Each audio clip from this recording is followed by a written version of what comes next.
출애굽기 메시지 47과에 왔습니다. 제목은 하나님의 동반자, 모세가 하나님과 함께 머뭅니다. 오늘 교통할 내용은 출애굽기 32장과 34장에 있는 내용들을 교통하게 될 것입니다. 이 모세가 그 하나님의 동반자임을 계시하고 있습니다. 모세는 이 시내산 꼭대기에서 이 하나님과 함께 이 장막에 대해서, 그리고 기구에 대해서, 성소 안에 여러 가지 기구들 있죠.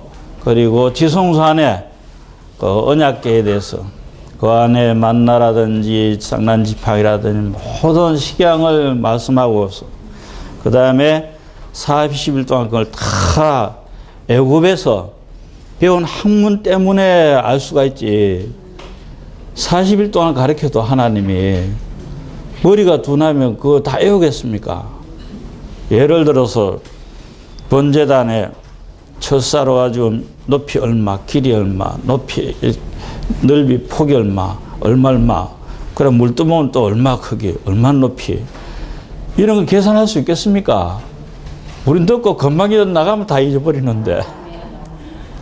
주 예수님, 모세는 그만큼 애굽에 대한 학문에 대해서 많이 알았다는 겁니다.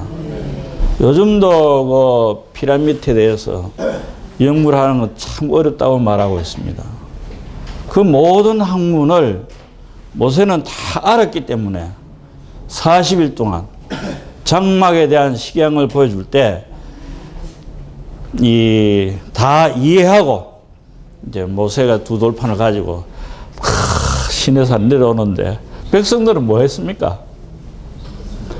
전부 다 장신구들을 빼내가지고 금송아지를 만들어가지고 그거를 숭배하려 할 때 모세의 마음은 중간에 어떻습니까?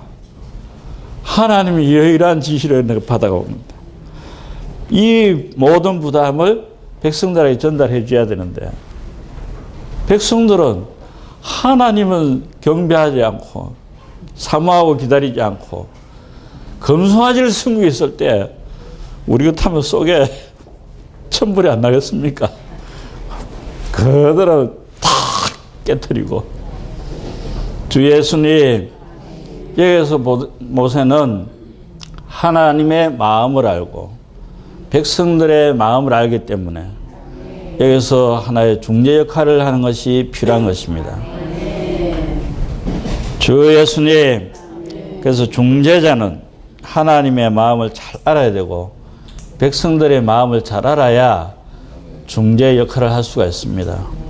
부동산 속에서도 파는 사람은 돈 많이 받으려 하고 사는 사람은 적게 받으려 할 때 중개인이 이것을 어떻게 해야 되겠냐? 이쪽 저쪽 봐가면서 잘 조화해서 거래를 성사하는 것이 바로 중개자요, 속에서요 중개자입니다.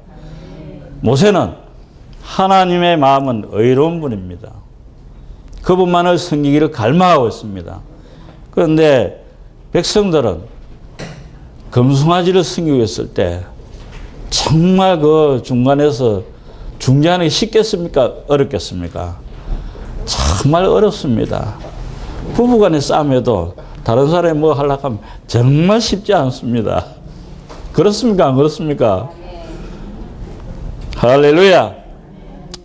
그래서 로마서 1번에 볼 때 하나님의 동반자입니다.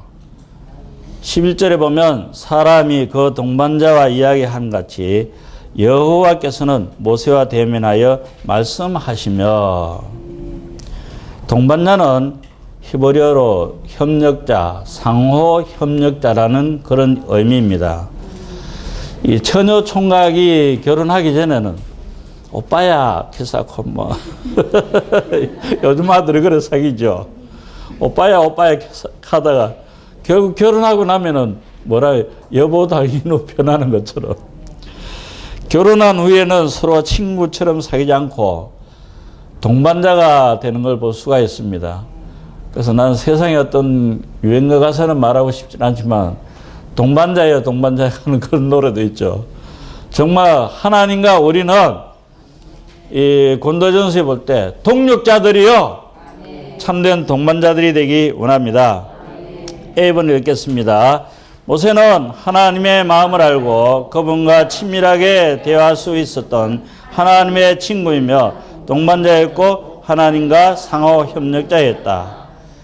하나님의 길은 중재자인 모세를 통해서 나왔습니다. 모세가 아니었다면 하나님이 걸어갈 수가 없습니다. 하나님과 백성들의 중재자가 되려면 모세는 양쪽에 친밀한 관계를 가져야 할 수 있습니다. 모세는 금송아지하고 관계 없었습니다. 또 아에 속한 그에 전혀 무관한 사람이죠. 그러나 이 하나님 앞에서 강구하는 방법은 하나님과 친밀한 상호적인 대화를 함으로 우리는 하나님의 마음을 알고 이제 중재를 할 필요가 있다는 걸 말해주고 있습니다. 중재자의 필요성. 모세는 백성에게 말했습니다. 너희가 큰 죄를 범하였도다. 우상 숭배했을 때 그렇지 않습니까? 내가 이제 여호와께로 올라가노니 혹 너희의 죄를 화해할까 하노라. 모세는 이제 화해를 시키려고 이제 산에 올라간다고 말하고 있습니다. 그래서 모세가 우상 숭배하는 백성을 화해케 하려는데 우리가 모세였다면은 우상 숭배 다 쳐 죽이십시오, 막 깨끗하고 막 몇몇 사람만 그 인도해 나갑시다 이렇게 해야 될 건데 그래도 모세는 백성들을 사랑했기 때문에 화해하려고 수고하고 노력하는 걸 볼 수가 있습니다. 그래서 화해를 시키는 데는 많은 인내가 필요합니다. 2번을 읽겠습니다. 하나님과 친밀했습니다. 모세는 여호와께로 다시 나가서 여짜오되 슬프도소이다. 이 백성이 여기에 줄을 꺼놨습니다. 이 백성이 자기들을 위하여 금신상을 만들어 싸우니 큰 죄를 범하였나이다. 모세는 하나님과 친밀하게 대화를 함으로 화해를 시키려고 하는데 이 백성이라고 말했습니다. 왜 이 백성이라 했는지 압니까? 모세가 인도했을 때 모세의 백성도 아니고 당신이 인도했기 때문에 당신의 백성이다 라고도 했어야 될 텐데 모세는 어중간하게 이 백성이 큰 죄를 범한나이다 라고 했습니다. 모세가 직선적으로 하나님 당신이 애굽에 있을 때 홍해를 건너가지고 광야로 인도했지 않습니까? 당신이 백성 아닙니까? 이렇게도 말을 할 수 있었지만 그렇게 말하지 않는 이유는 하나님 마음의 심기를 조금 덜 건드리기 위해서 이 백성 죄를 범하였으니 슬퍼소이다 이런 말을 하게 되죠. 그래서 이 백성의 중간에 어중간하게 그걸 말하는 거예요. 3번을 보면 하나님 마음 가운데 있는 것을 모세가 하나님과 산 위에 40일까지 있기 전에는 친밀한 관계가 아니었습니다. 그런데 금송아지를 만든 사건 이후에 하나님과 모세가 아주 시내사에 친밀한 관계를 자주 가지게 되었습니다. 그 후에 하나님과 친밀한 관계 가질 때 하나님 마음속에 지금 뭐가 있는가 그걸 아실 수가 있었습니다. 그래서 하나님이 이스라엘 자손을 포기하지 않음을 알았고 이 상황에서 하나님을 마음을 진정시킬 수 있다는 것을 모세는 확신하게 되었습니다. 나는 이걸 추구하면서 주 예수님 보배는 피로 덮으시기 원합니다. 형제님들은 종종 자매님들의 마음을 알다가도 모르겠다 하는데 모세는 40일 동안 하나님 마음을 알 수가 있어서 중재 역할을 하려 하는데 주 예수님 저도 저희 자매하고 40년 너무 함께 생활하고 있지만 알다가도 모르겠고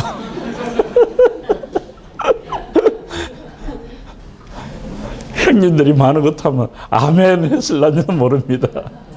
자매님들은 형제 마음 어떻습니까? 예? 자매님들도 아마 형제들의 마음을 알다가도 모르는데 모세는 분명한 분별력을 가졌습니다. 하나님의 마음을 알아보고 이스라엘 백성들을 용서하시겠다는 이러한 마음을 간파할 수가 있었습니다. 4번입니다. 모세와 주님은 절친한 친구들을 뿐만 아니라 상호 협력자요 동료요 동반자였습니다. 11절에 사람이 그 동반자와 이야기한 같이 여호와께서는 모세와 대면하여 말씀하시며, 이스라엘 백성이 정말 이런 우상 숭배를 할 때 큰 죄를 지었죠. 이를 지은 상태에서 모세는 화해하기를 하나님께 구했습니다. 하나님, 제발 제 백성이 정말 우둔하고 배우지 못하고 당신을 섬기라고 그만큼 말했는데 아직 못 알아들어서 하니까 용서해 주는 게 어떻겠었냐고. 친밀한 관계 아니면 그런 하나님 감히 어떤 분인데 그분한테 그렇게 친밀하게 요구하겠습니까? 주 예수님, 이 지점에서 모세가 하나님의 동반자라는 것을 알 수가 있었습니다. 두 사람 사이에는 우정이 있고 동반자의 사이가 있음을 알 수가 있었는데, 모세는 하나님의 마음을 알았기 때문에 친밀하게 하나님과 대화할 수가 있었습니다. B번을 함께 읽겠습니다. 우상 숭배자들에 의해 우상 숭배자 사이에 나타나 우상 숭배하는 백성을 위해 하얗게 함. 모세가 하나님의 동반자라는 것을 우상 숭배자들 때문에 알았습니다. 그전에는 하나님과 동반자라는 것을 백성들이 몰랐습니다. 그런데 우상 숭배 때문에 계속 하나님께 나아감으로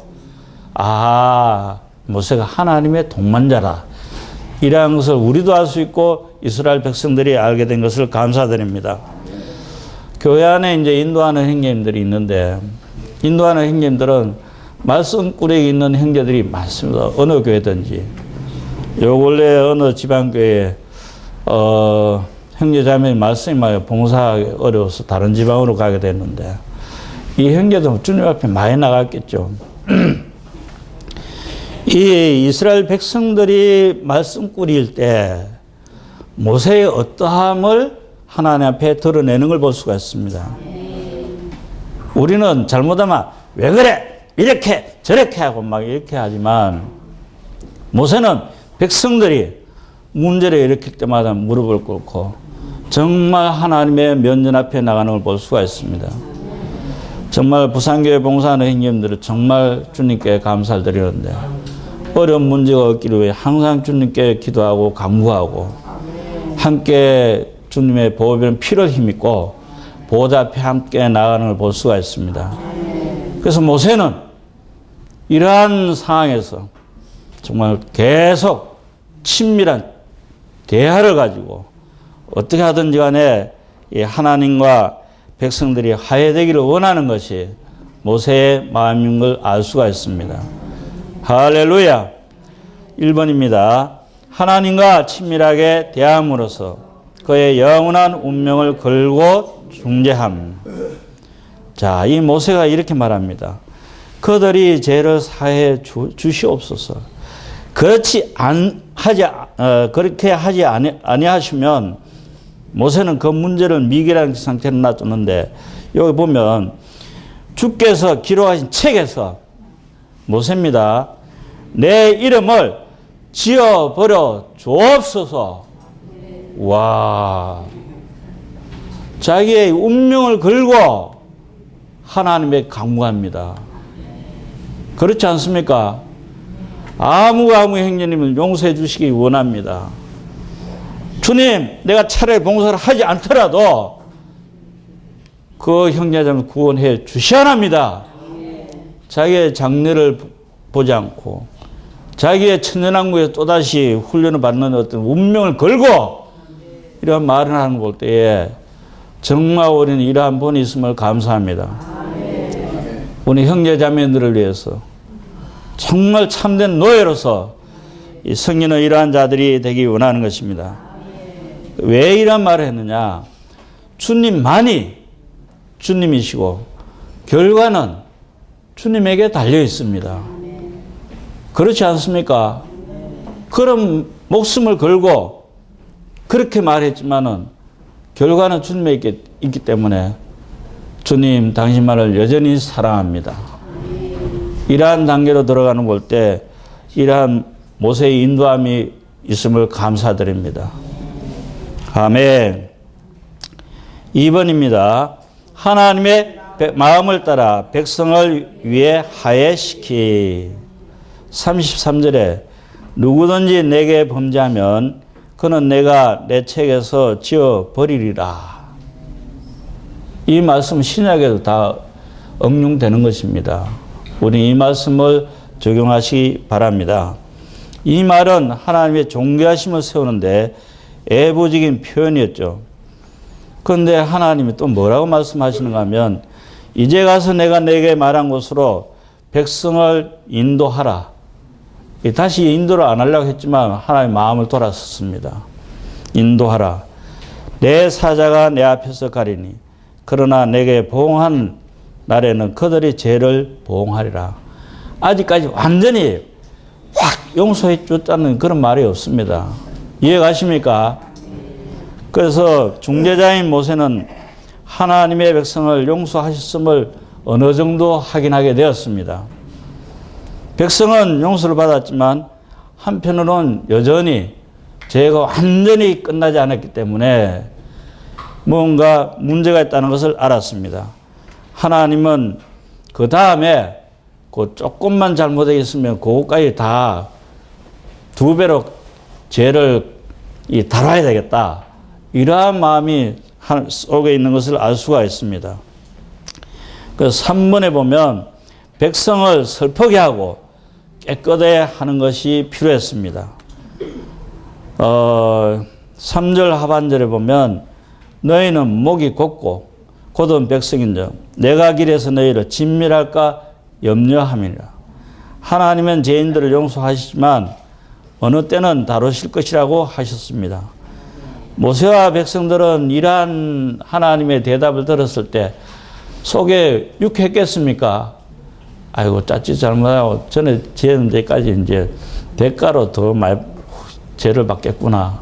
이럴 때 속이 시원하지 않죠. 안 그렇습니까? 히브리서 말하는 것처럼 우리의 모든 죄를 다시 기억하지 아니하노니 이러면 할렐루야 하고 유쾌하고 뛸 텐데 요거 보면 길에서 가다가 조금만 너 잘못은 다시 내가 보응하겠다 할 때 이 둘은 말씀 아닙니까? 그래서 6절에 내가 순식간에도 너희 중에 행하면 너희를 진멸하느니 너희는 단장품을 제거하라고 말하고 있습니다. 그래서 또다시 이제 금송아지를 만들까 싶어서 귀걸이 목걸이 전부 다 꺼내가지고 다 깨끗하게 하라고 말하고 있습니다. 외적으로 깨끗해야 되고 우리 마음 안에 정말 주님만을 사랑하는 이런 자들이 되길 원합니다. 모세가 백성들을 슬프게 하고 깨끗하게 하는 것을 볼 수가 있습니다. 장신구를 다시 다 해가 깨끗하게 이제 처리하는 걸 볼 수가 있습니다. 이 4번에 보면 진 바깥 장막에서 하나님과 함께 있음. 9절에 모세가 해막에 들어갈 때에 구름 기둥이 해막문에 서며라고 했습니다. 모세는 하나님의 마음을 알았기 때문에 그 진 안에 우상 숭배하는 자들하고 함께 할 수 없다는 걸 모세는 알았습니다. 그래서 모세가 진 안에 있었던 장막을 진 밖에다가 다시 쳤습니다. 그래서 이거는 신약에서 볼 때에 히브리 13장 13절입니다. 인간 조직을 의미하는 진 밖으로 나와서라고 하고 있습니다. 그래서 예수님이 십자가에 죽을 때에 바로 예루살렘에서 십자가에 못 박힌 것이 아니고 예루살렘 성 밖에 나와서 십자가에 못 박히신 것을 볼 수가 있습니다.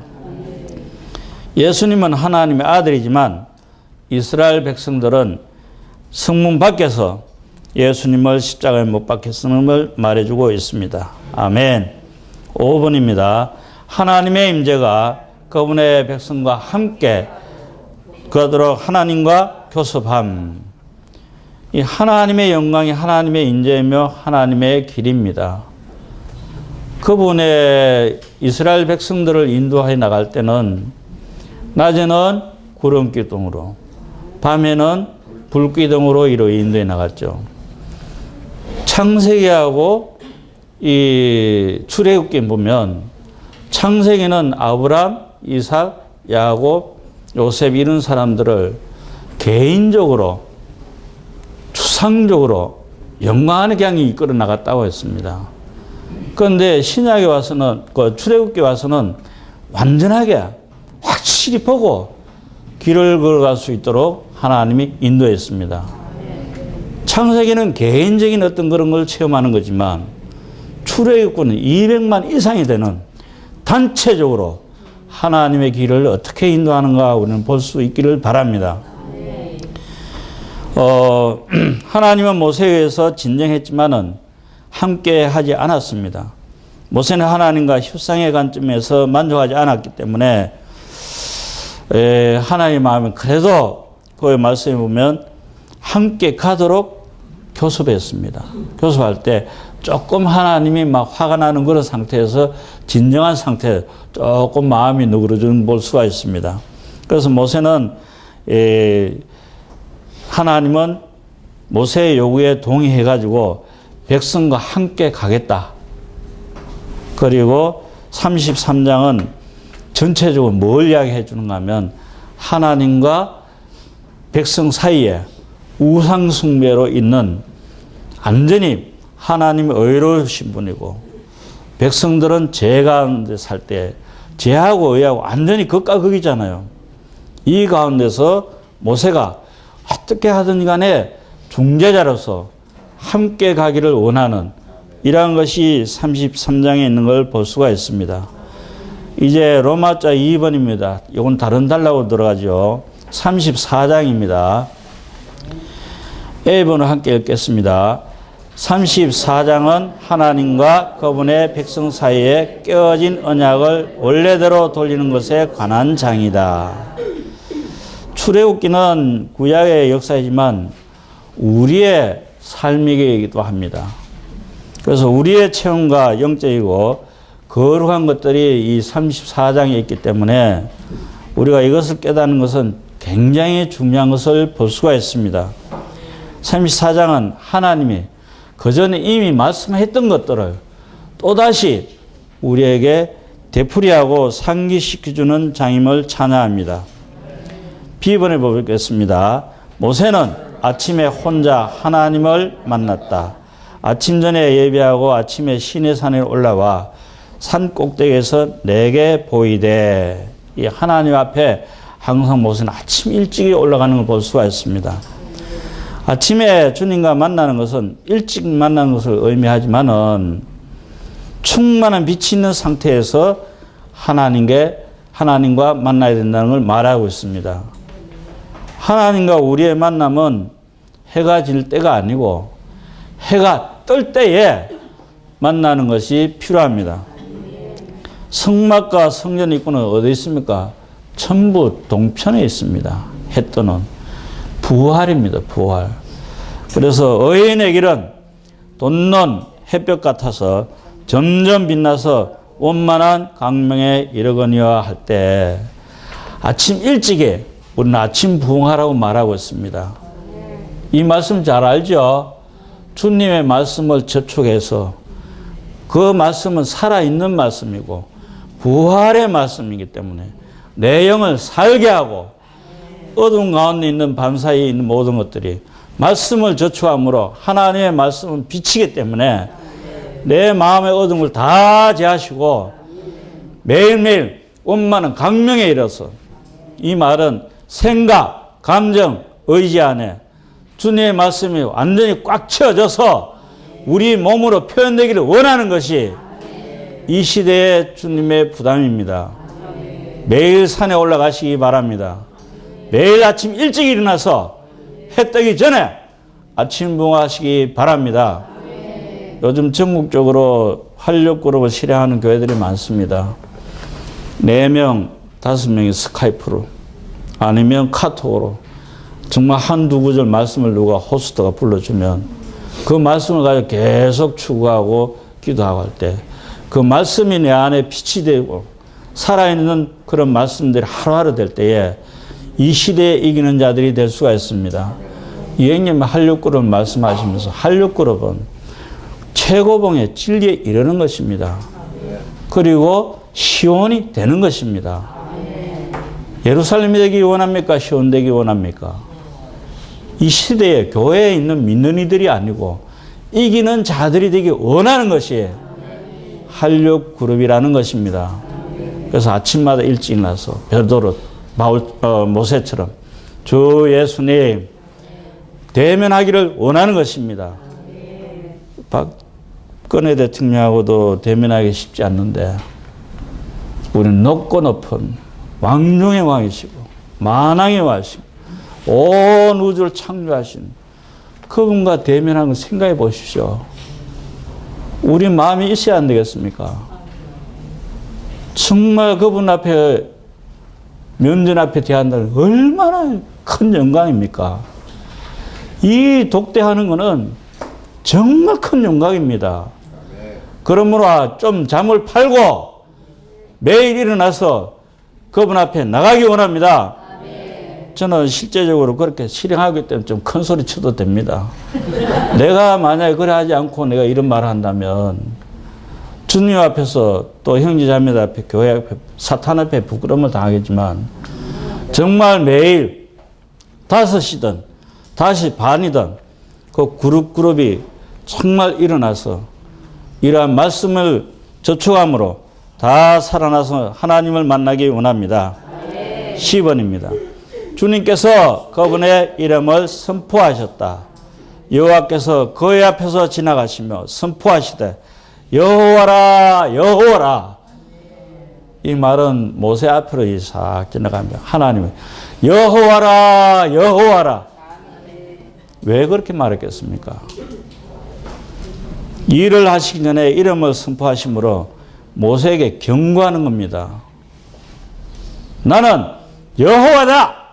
일할 때 모세가 정말 마지막 구절을 보면 급히 땅에 엎드려 경배하게 됐죠. 그래서 하나님의 이름을 선포하셨다는 것은 하나님의 위치를 취하셨다는 것입니다. 조금 전에는 친구처럼 동반자처럼 또 애인처럼 이런저런 이야기했지만 여기서는 아닙니다. 나는 여호와다 여호와다 할 때는 하나님 위치를 분명히 하신 것입니다. 이 부분에서 우리는 한 방면은 우리 찬송가 친구, 애인, 선생 열 몇 가지가 있는데 한 방면은 정말 하나님 앞에 나아갈 때 두려움으로 나아가기 원하는 것입니다. D번입니다. 하나님께서 기이한 일들을 일으키신 목적은 그분의 백성을 좋은 땅 안으로 인도하기 위한 것입니다.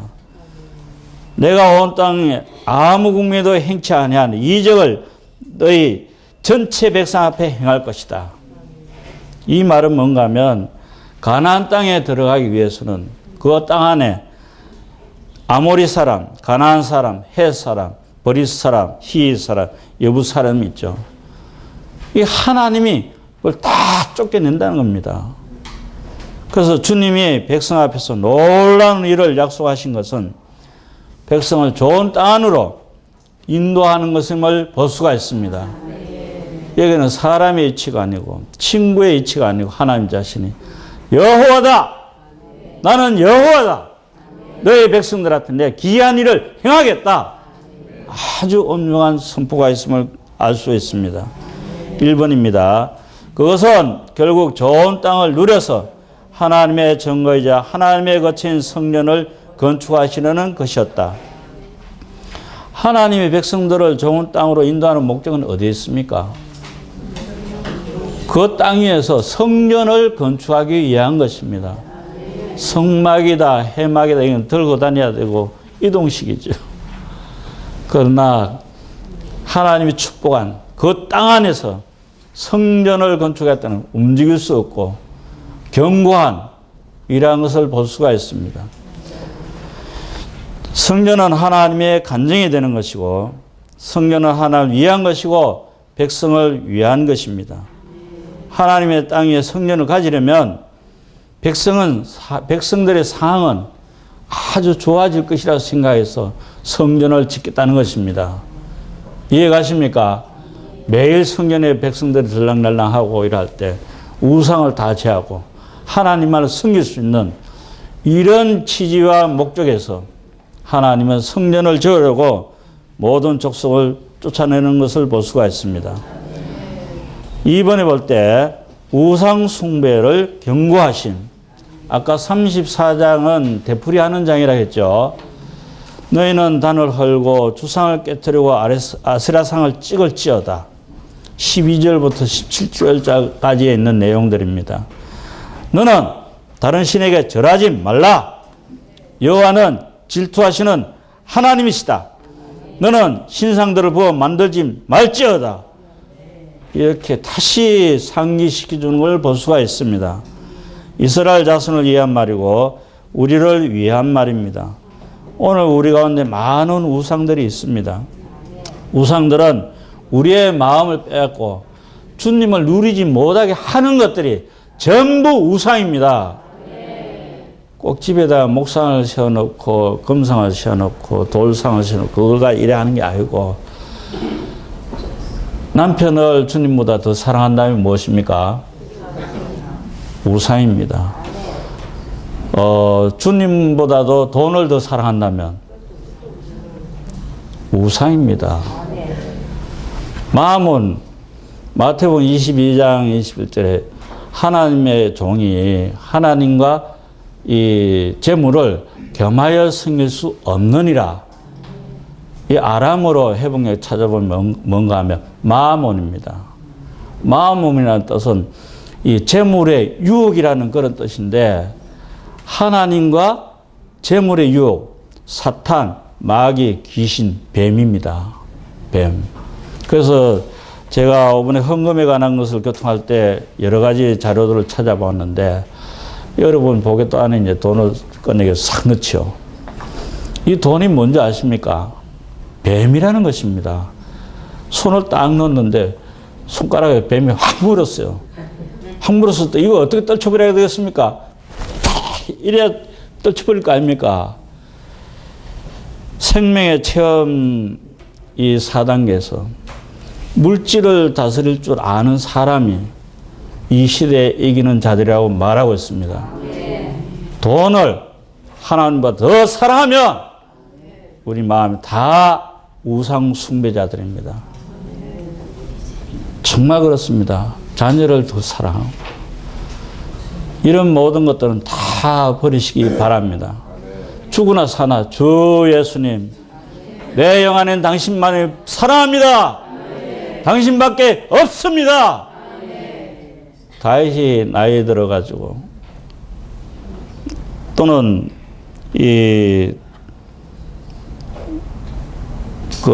누구죠?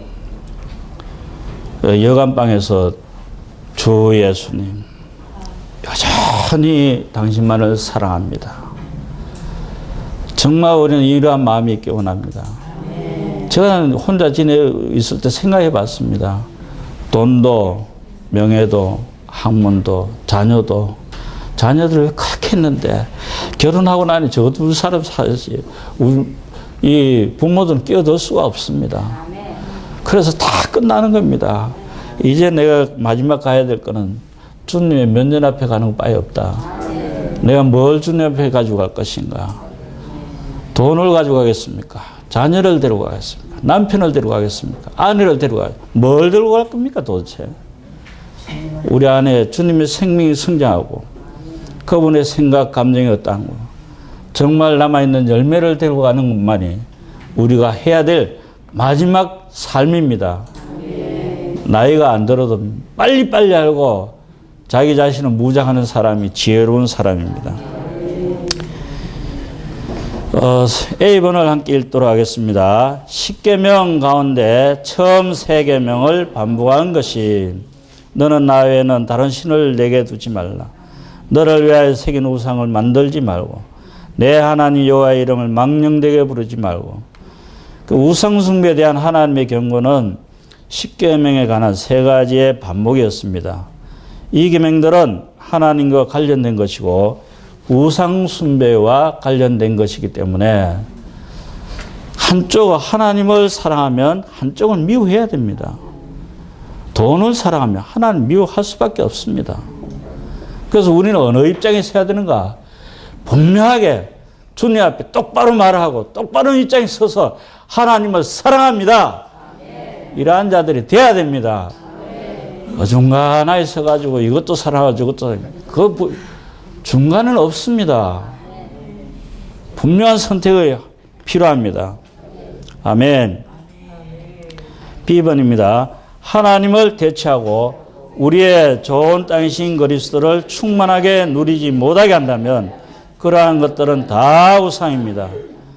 우리는 주님을 어떻게 누린가를 알고 있는데 주님을 누리는 거 아는 것하고 실제 누리는 것하고는 별개의 문제입니다. 그래서 한두 구절 말씀 먹을 때 맨날 당신은 똑같은 소리 하고 말은 집회에서 잘하고 하는데 생활이 하나도 안 변해서 좋습니다. 말을 하면 할수록 그 말이 나에게 실제가 됩니다. 이해가십니까? 이행님이 말씀하신 거지만 메모에 신어서 있잖아요. 그걸 자기가 부딪힌 말씀을 딱 적어 놔가지고 어떤 형제를 제가 요즘 구원받은 20년 됐습니다. 그 형제가 매일 화요일이나 수요일 날 내가 보내주는데요. 말을 못하는 거예요. 회복 안 했어도. 그래서 이걸 쳐다보고 내가 로마서 1, 2, 3, 4 정리를 해가지고 한 A4용지 해가지고 매일 보내줍니다. 벽을 쳐다보고 5분 말해고 온 날. 요즘은 잘합니다.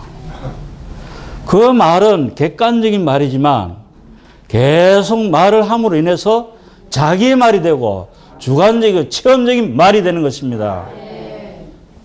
그러므로 우리들도 마찬가지로 정말 누리는 거하고 누리는 거 아는 거하고 내가 실제적으로 누리는 거 차이가 너무나 많기 때문에 말씀으로 누리고 교통으로 누리고 찬송으로 누리고 기도로 누리고 우리 마음껏 누리시기 원합니다. 계명들은 무엇입니까? 뭐뭐뭐 해라. 아이고 오늘 말씀 이런데 어떻게 해야 되겠나. 이렇게 받으면 계명입니다. 그런데 그 말씀 할렐루야 주님을 찬양합니다. 이 말씀을 그냥 누릴 때에 나에게 실제가 되는 것입니다. 이 뒤에 가서 무슨 말씀하는가 하면 누리기를 원하고 있습니다. 2번입니다. 매년의 절기들 무교절, 칠칠절, 수장절을 지키고 매주 안식일을 지킴. 34장 18절은 무교절을 말하고 있습니다. 무교절은 하나님과 우리의 교통입니다. 우리는 구원받았지만은 하나님과 교통의 상황은 어떻습니까? 아침에는 주 예수여 이렇게 하려니 몰라도 조금 돌아서고 나면 그거는 말 혼대간데 없잖아요. 교통이 유지가 안 됩니다. 유지가. 그래서 이 시대에 이기는 자들은 혼자 있더라도 주님 오늘 이 말씀을 주신 걸 감사합니다. 이 말씀으로 체험하고 누리기 원합니다. 또 이 컴퓨터가 무슨 문제가 있으면 주여 컴퓨터에 고장이 났습니다. 이 고장이 나는 거 어떻게 해야 되겠습니까? 이런까지 대화를 하면서 생활하면 그리스도를 누리는 것입니다. 왜냐하면 그분은 I am that I am 나는 뭐뭐이다라고 했잖아요. 그분은 모든 것입니다. 그러기 때문에 매일매일 주님 오늘 지하철 타고 오후역 가게 되었습니다. 할렐루야 당신은 지하철입니다. 가만히 있어도 당신은 움직이십니다. 당신은 영이십니다. 내가 영 안에 들어가기만 하면 부활하신 그 영과 함께 보좌에 앉고 성전 안에 있으면 감사합니다. 내가 수고하고 노력하지 않아도 지하철이 가는 것처럼 주님 부활 성전에 있음을 찬양합니다. 이렇게 여러 가지로 누려보라는 거죠. 계속 이렇게 교통을 유지할 때에 바로 안식 가운데 들어가는 거지. 자칫 젊어 하나님 말씀을 딱 받았지만 이 받은 말씀을 어떻게 해야 되나 이런 생각이 들어가면 계명이 되고 맙니다. 계명을 누리라는 것입니다. 34장 22절 77절 그 맥추절의 초실절을 지키고라고 하고 있습니다. 제가 이것들을 한번 연구해 봤는데 77절은 바로 맥추절입니다. 참 헷갈리기 쉬운데요. 초실절은 오순절에서 나온다. 이거는 예수님 십자가에 죽고 부활하셨잖아요. 하고 난 뒤에 77이 49가 77절입니다. 50일째 되는 날이 오순절이라고 합니다. 그래서 초실절은 오순절 뒤에 나오는데 무교절과 수장절 사이에 나오는 77절이다. 수장절이 뭔가 하면 가을 추수를 하는 그런 시기를 말하는데 그 중간에 있는 것이 바로 이 77절입니다. 그래서 77절 오순절은 부활한 생명에 충만한 결과이다. 77절이 초실절 다음부터 7주간 뒤에 행해지는데 오순절이 초실절의 충만한 결과이다. 첫 열매는 오순절을 산출한다. 이게 참 복잡합니다. 그래서 인터넷에 들어가서 77절 또는 이런 것도 쳐보면 아주 알아듣기 쉽도록 잘 설명했는 교파에 있는 분들이 연구를 해가 그런 것들은 많습니다. 객관적으로 아시는 거고, 여하튼 여기에서 우리는 무교절이라는 것은 주의 첫날 우리 함께 모여 떡을 떼잖아요. 떡을 떼고 난 뒤에 월, 화, 수, 목, 금, 토 죄를 짓지 말라는 삶이 바로 무교절임을 볼 수가 있습니다. 그래서 34장 22절 하반절에 새 말에는 수장절을 지키라. 이건 뭔가 하면 초막절 때 하나님의 백성은 좋은 땅의 소산을 완전히 누리게 되었습니다. 수장절은 충만한 누림을 위해서 산출의 수확을 모으는 것인데 수장절을 체험하는 것은 하나님과 함께 거하는 것입니다. 수장절과 함께 하루를 마치는 것은 하나님과 함께 거할 때에 충만하게 주님을 누리는 것이다. 이 말은 가을에 이제 뭐합니까, 우리는? 추수감사절 집회 있죠. 이번에 추수감사절 집회가 뭔가 하면 부활 안에서 우리는 이상과 체험을 갖기 원하고 새 메시지입니다.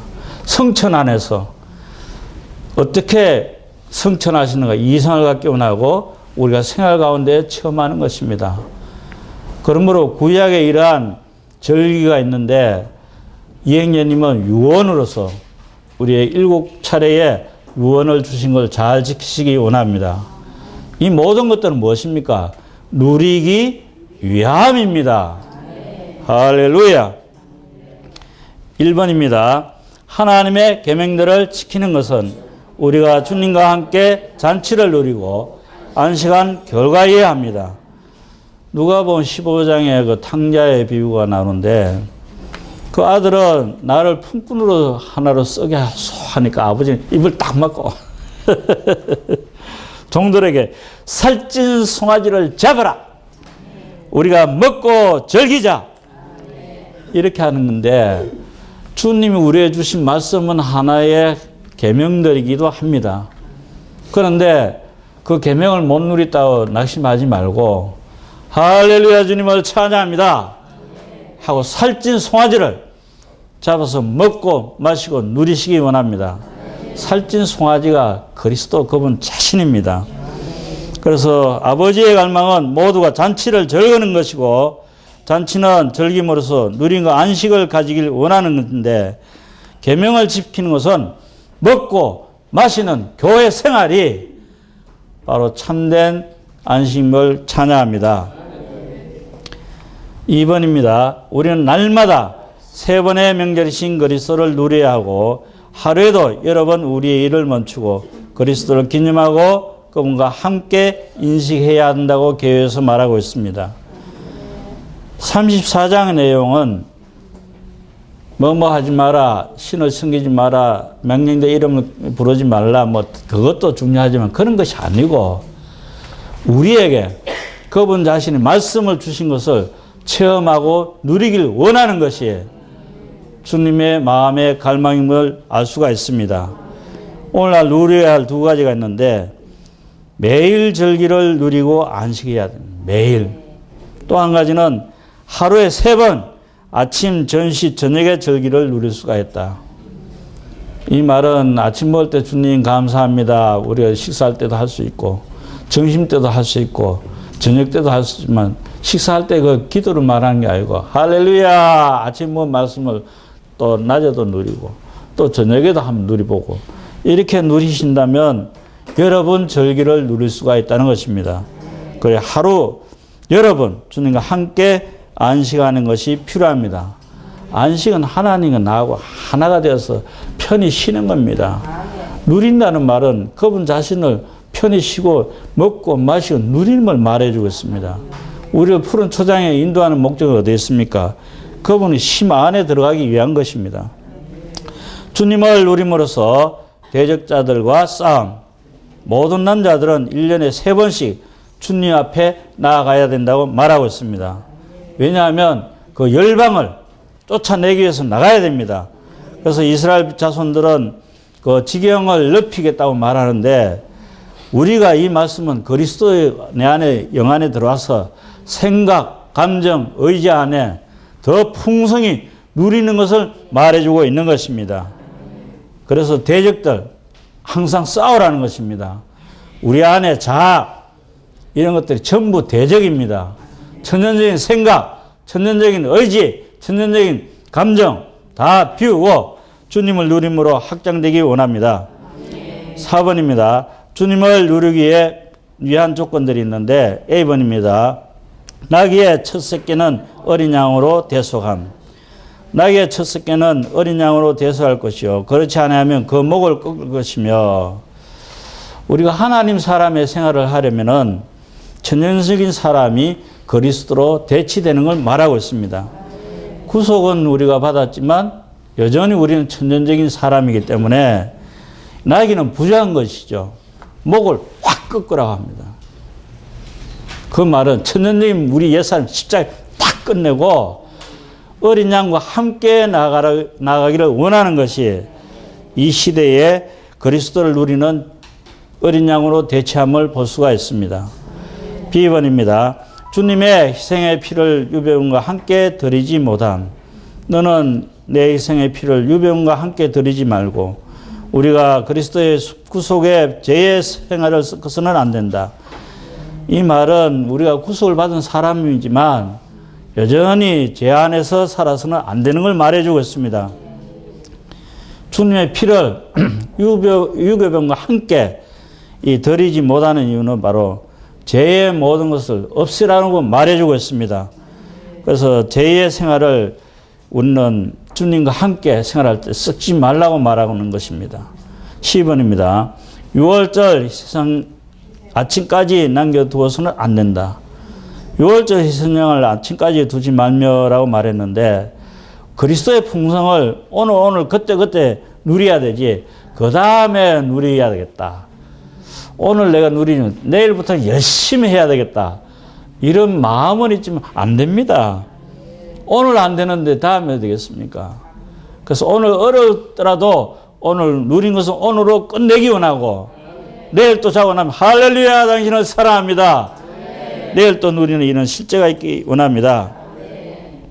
D번입니다. 처음 익은 것을 하나님의 집에 가져감.